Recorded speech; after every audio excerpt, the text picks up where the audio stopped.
gambar mereka ke dalam tu. Nak tengok? Nak tengok juga.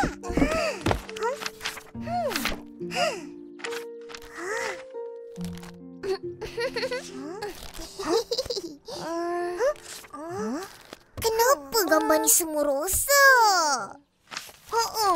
Muka apa dengan Mak langsung tak nampak. Geramnya. Satu pun tak ada yang elok. Yang ni pun tak nampak muka.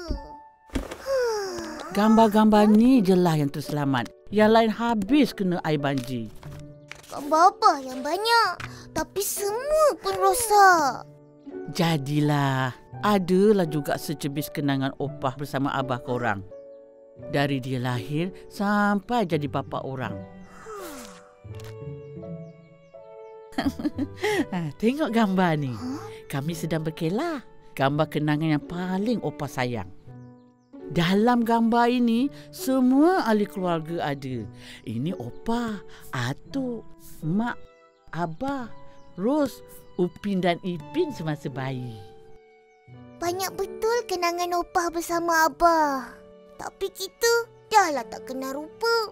Secepis kenangan apa pun tak ada. Kesian kita orang. Kan Ipin? Kesian.